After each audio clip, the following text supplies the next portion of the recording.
Hi friends, അപ്പോൾ എല്ലാവർക്കും നമ്മുടെ ഇന്നത്തെ വീഡിയോയിലേക്ക് സ്വാഗതം. ഞാൻ ഇന്നലെ ഒരു പോസ്റ്റ് ഇട്ടിട്ടുണ്ടായിരുന്നു. ആ ഒരു പോസ്റ്റിൽ ഞാനൊരു കാര്യം പറഞ്ഞിട്ടുണ്ട്. ഞാൻ ഇന്നലെയും മിനിഞ്ഞാന്നെല്ലാം നല്ല സന്തോഷത്തിലാണെന്ന്. അപ്പോൾ ആ സന്തോഷത്തിൻ്റെ കാര്യം എന്താണെന്ന് ഇന്ന് പറയാമെന്നാണ് ഞാൻ നിങ്ങളോട് പറഞ്ഞത്. അപ്പോൾ ആ സന്തോഷത്തിൻ്റെ കാര്യം എന്താണെന്ന് ഞാൻ പറയാം. ഞാൻ കുറേ നാളായിട്ട്, അതായത് കുറേ വർഷങ്ങളായിട്ട് ഫേസ്ബുക്കിൽ അക്കൗണ്ട് എടുത്ത് അത് യൂസ് ചെയ്യുന്ന ഒരാളാണ്. അപ്പോൾ സ്ഥിരമായിട്ട് അതിൻ്റെ കാര്യങ്ങളൊന്നും നോക്കാറില്ലെങ്കിലും ഫേസ്ബുക്ക് ഉപയോഗിക്കുന്ന ഒരാളാണ് ഞാൻ. അപ്പോൾ എനിക്ക് തോന്നുന്നൊരു 2012 തോന്നുന്നു ഞാൻ ഫേസ്ബുക്ക് അക്കൗണ്ട് ഓപ്പൺ ആക്കിയത്. അപ്പോൾ ആ ഒരു ടൈം മുതൽ ഞാൻ ഫേസ്ബുക്കിലുണ്ട്. പക്ഷേ പിന്നെ നമ്മളിടുന്ന ഒരു വീഡിയോ അല്ലെങ്കിൽ ഒരു പോസ്റ്റ് അല്ലെങ്കിൽ ഒരു ഫോട്ടോ ഇതൊക്കെ നമുക്ക് മാക്സിമം പോയാൽ ഒരു 1K 2K 3K 4K വരെ ആയിട്ടുണ്ട്. അപ്പോൾ അതിൽ കൂടുതലൊന്നും വന്നിട്ടില്ല. 4K വരെ എൻ്റെ പ്രൊഫൈലിലാണ് വന്നത്, പേജിലല്ല. പേജ് ഞാൻ ക്രിയേറ്റ് ചെയ്തിട്ട് 2 വർഷം മുന്നേ ആണ് ക്രിയേറ്റ് ചെയ്തത്. അതായത് ഇപ്പോൾ ഞാൻ ഉപയോഗിക്കുന്ന ഈ പോസ്റ്റ് ഇടുന്ന മാവിലേരി ലജിഷ എന്നുള്ള പേജ്, അതെൻ്റെ പേജാണ്. അപ്പോൾ ഈ പേജിൽ ഞാൻ ക്രിയേറ്റ് ചെയ്തിട്ടൊരു 2 വർഷം കഴിഞ്ഞിട്ടേ ഉള്ളൂ.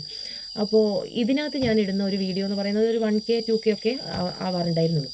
അത്ര വ്യൂസേ കിട്ടാറുള്ളൂ. എനിക്ക് 17K ഫോളോവേഴ്സ് ഉണ്ട്, 17,000 ഫോളോവേഴ്സ് ഉണ്ട്. പക്ഷേ നമ്മൾ ഇടുന്ന പോസ്റ്റൊക്കെ അങ്ങനെ റീച്ച് ആവാറുള്ളൂ. പക്ഷേ കുറച്ച് ഫോട്ടോസൊക്കെ ഇപ്പോൾ കുറച്ചായിട്ട്, അതായത് ഞാനൊരു ജൂലൈ ഓഗസ്റ്റ് മാസത്തിലാണ് ഞാനിതിൽ ആക്റ്റീവ് ആവാൻ തുടങ്ങിയത്. അതായത് അടുപ്പിച്ചടുപ്പിച്ച് ഫോട്ടോസും വീഡിയോസൊക്കെ പോസ്റ്റ് ചെയ്യാൻ തുടങ്ങിയത് ഈ പേജിൽ ഈ ജൂലൈ ഓഗസ്റ്റ് സെപ്റ്റംബർ മാസത്തിലാണ്. ജൂലൈയിൽ കുറച്ചേ ഇട്ടിട്ടുള്ളൂ, ഓഗസ്റ്റ് സെപ്റ്റംബർ മാസങ്ങളിലാണ് കൂടുതലായിട്ട് ഇട്ടിട്ടുള്ളത്. അപ്പോൾ ആ ഇടുന്ന സമയത്ത് കുറച്ചായിട്ട് ഇങ്ങനെ വ്യൂസ് കൂടി ഒരു 4K വരെ ഒരു 4,000 ആളൊക്കെ കാണുന്ന രീതിയിലേക്ക് മാറി. പിന്നീട് അത് സെപ്റ്റംബർ മാസം അങ്ങനെ ആകുമ്പോഴത്തേന് ഫോട്ടോസിനൊക്കെ ഒരു 50,000 60,000 അങ്ങനെ 1,00,000 എന്നുള്ള രീതിയിലൊക്കെ ആയിട്ടുണ്ട് ഫോട്ടോസിന്. എന്നാലും നമ്മളിടുന്ന വീഡിയോന് ഒരു 1K 2K ഒക്കെ ആവാറുള്ളൂ. പക്ഷേ ഞാൻ കഴിഞ്ഞ ദിവസം ഇട്ടൊരു അന്നത്തെ ദിവസം അത് ഇടാൻ കാരണം എന്താണെന്ന് വെച്ചാൽ എനിക്ക് ഒന്നും പോസ്റ്റ് ചെയ്യാനുണ്ടായിരുന്നില്ല.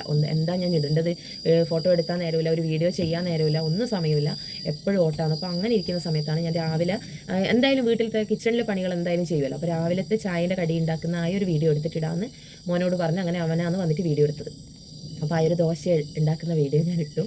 അപ്പോൾ അത് ഇട്ടപ്പോൾ ഇപ്പം ഞാനീ പറയുന്നത് കേൾക്കുമ്പോൾ നിങ്ങൾക്ക് തോന്നുന്നുണ്ടാവും, ഇതാണോ വലിയ സന്തോഷമുള്ള കാര്യമെന്ന്. പക്ഷേ എന്നെ സംബന്ധിച്ചിടത്തോളം എനിക്കത് വളരെയധികം സന്തോഷമുള്ളൊരു കാര്യമാണ്. കാരണം ഞാൻ പരിശ്രമിച്ചിട്ട് പോലും നടക്കാത്ത കാര്യമാണ് പ്രതീക്ഷിക്കാത്തൊരു സമയത്ത് വന്നത്.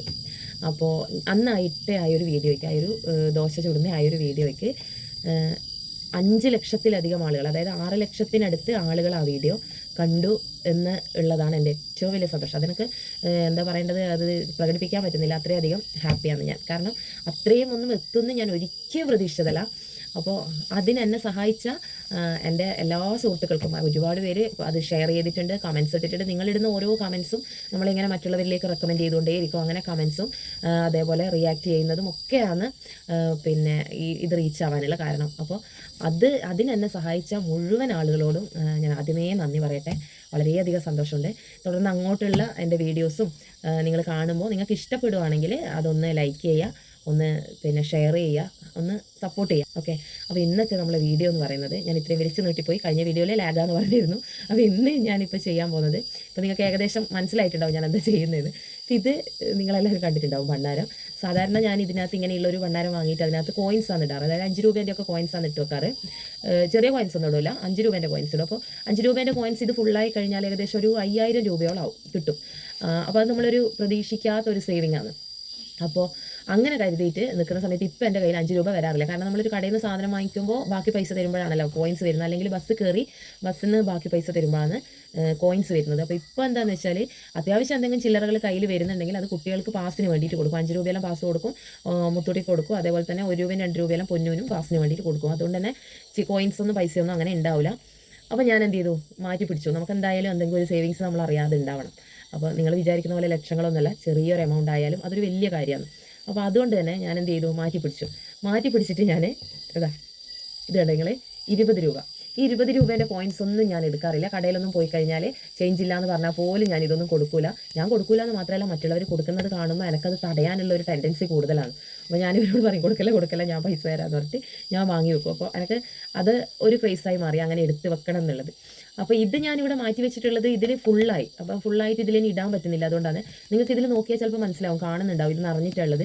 ഞാനിതിൽ ഇറുക്കിലും ഇതൊക്കെ വെച്ച് കമ്പലം വെച്ച് കുത്തി താഴ്ത്തിയിട്ടൊക്കെയാണ് ഇട്ടിട്ടുള്ളത്. പക്ഷേ നോട്ടായതുകൊണ്ട് തന്നെ ഇതിൽ ഒരുപാട് പൈസയൊന്നും ഇടാൻ പറ്റില്ല, കുറച്ച് പൈസയെ ചെയ്യാൻ പറ്റും. അപ്പോൾ ഇടാൻ പറ്റുള്ളൂ. അപ്പോൾ അതുകൊണ്ട് തന്നെ ഇത് എടുത്തു കഴിഞ്ഞാൽ എത്ര പൈസ ഉണ്ടാവും എന്ന് എനിക്കറിയില്ല. അപ്പോൾ ഇത് പൊളിക്കലാണ് ഇന്നത്തെ പരിപാടി. അപ്പോൾ ഇത് നിറഞ്ഞിട്ടുണ്ട്. ഇത് നിറഞ്ഞതുകൊണ്ട് തന്നെ ഇനി ഇത് കുറേ നാളിങ്ങനെ വെച്ച് കഴിഞ്ഞാൽ ചിലപ്പോൾ ഞാൻ ഓരോരുത്തർ ചെയ്ത അവയർനെസ് വീഡിയോസ് എല്ലാം കണ്ടിട്ടുണ്ട്. പൈസ ഇങ്ങനെ ഇട്ട് നോട്ട് ഇങ്ങനെ ഭണ്ണാരത്തിൽ ഇട്ട് വെച്ചിട്ട് അത് തുരുമ്പിച്ച് പോയതും പിന്നെ അതിനകത്ത് കറയൊക്കെ പെരങ്ങി എടുക്കാൻ പറ്റാണ്ട് പോയതായിട്ടെല്ലാം കണ്ടിട്ടുണ്ട്. അപ്പോൾ എൻ്റെ അടുത്തും ഇതിലറിയാണ്ട് കോയിൻസ് ഇട്ട് പോയി. ഞാൻ 20 രൂപേൻ്റെ കോയിൻസ് ഇടുന്ന വേറൊരു ഭണ്ണാരമുണ്ട്. അപ്പോൾ അതാണെന്ന് കരുതിയിട്ട് ഞാൻ ഇതിനകത്തേക്ക് കോയിൻസ് ഇട്ട് പോയിട്ടുണ്ട്. പക്ഷെ അതുപോലും കുലുങ്ങുന്നില്ല. ഇതിൻ്റെ അകത്ത് അത്രയും ടൈറ്റായിട്ടാണ് ഇതുള്ളത്. ഞാൻ നിങ്ങൾക്ക് കുലുക്കി കാണിച്ചു തരാമെന്ന് വെച്ചു, പക്ഷേ അനങ്ങുന്നില്ല. അപ്പോൾ അത് ഇതിനകത്ത് ഉണ്ടെങ്കിൽ ഇതിന് തുരുമ്പ് കയറുന്നതാണ് ഞാൻ വീഡിയോയിൽ കണ്ടില്ല. അപ്പോൾ ഈ പൈസ എൻ്റെ പോയി ഞാൻ അത്രയും കഷ്ടപ്പെട്ട് കൊണ്ടുവച്ച പൈസയാണ്.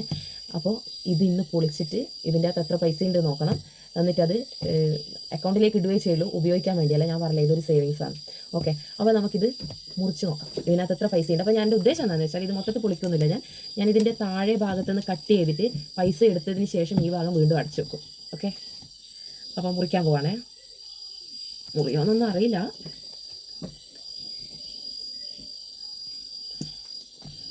ആയിരിക്കും അല്ലേ, മുറിഞ്ഞില്ലെങ്കിലും ഇത് കുത്തിപ്പൊളിക്കുമെങ്ങാനും ചെയ്യേണ്ടി വരും. കാരണം 10 രൂപയെ ഈ ഒരു ഭണ്ണാരത്തിനുള്ളൂ. അതിന് വേണ്ടിയിട്ട് ഞാൻ ഇത്രയും വലിയ റിസ്ക് എടുക്കേണ്ട ആവശ്യമില്ല. അടിയിൽ നല്ല കട്ടിയുണ്ടതുകൊണ്ട് ഞാൻ ഇതിങ്ങനെ മുറിക്കുവാണേ, വട്ടത്തിൽ തന്നെ മുറിക്കുന്ന. ഇനി എന്തായാലും പകുതി മുറിച്ചിട്ട് ഇതിനകത്ത് എടുത്ത് വെക്കാന്നുള്ള എൻ്റെ പിന്നെ വ്യാമോഹം ഞാൻ ഉപേക്ഷിച്ചു. കാരണം നടക്കൂല. അതുകൊണ്ട് ഞാനിത് വട്ടത്തിലാണ് മുറിക്കുന്നത്. എനിക്ക് മുറിക്കുമ്പോൾ പേടിയുണ്ട്, പൈസക്ക് തട്ടുമോ എന്നുള്ളൊരു സംശയമുണ്ട്. കാരണം ഇത് ഫുള്ളായി നിൽക്കുന്നത് കൊണ്ട് തന്നെ ഏതെങ്കിലും സൈഡിലേക്ക് കൂടി തട്ടിയാൽ പൈസ അങ്ങ് പോകുമല്ലോ. അതുകൊണ്ട്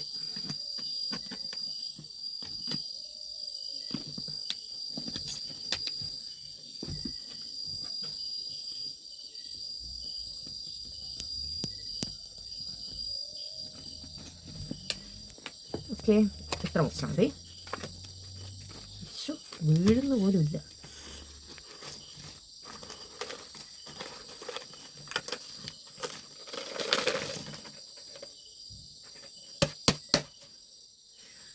സംഭവം കഴിഞ്ഞു.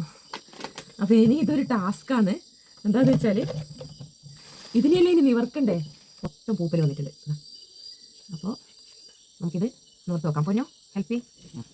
മൈ ഗോഡ്, എന്താ പൂത്തുപോയി.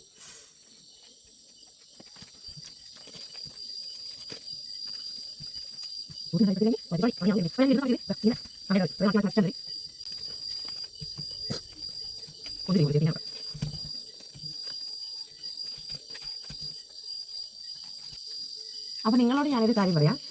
ഇതിൽ എത്ര പൈസ ഉണ്ട് എന്നുള്ളത് നിങ്ങളൊന്ന് ഗസ് ചെയ്യണേ. ഇതിൽ എത്രയോ പൈസ ഉള്ളതെന്ന് ഞാനിപ്പോൾ എന്തായാലും പറയില്ല. അപ്പോൾ നിങ്ങളൊന്ന് ഗസ് ചെയ്യ് ഇതിനകത്ത് എത്ര പൈസ ഉണ്ടാകും എന്നുള്ളത്. ഓക്കെ, ഒന്ന് കമൻറ്റ് ചെയ്യണേ. എന്നിട്ട് നാളെ പറയാം ഇതിൽ എത്ര പൈസ ഉണ്ടായിരുന്നു എന്നുള്ളത്. അപ്പോൾ എല്ലാവരും ഒന്ന് ഗസ് ചെയ്യ് ഇതെത്ര പൈസ ഉണ്ടാവും എന്നുള്ളത്. അപ്പോൾ നാളെ പറയാം ഇതിലെത്ര പൈസ ഉണ്ടായിരുന്നു എന്നുള്ളത്. ഓക്കെ, അപ്പോൾ ഇതുവരെ എന്നെ സപ്പോർട്ട് ചെയ്ത എല്ലാവരും തുടർന്ന് അങ്ങോട്ടും സപ്പോർട്ട് ചെയ്യണമെന്ന് ആത്മാർത്ഥമായി പറഞ്ഞുകൊണ്ട് നിർത്തട്ടെ. നന്ദി.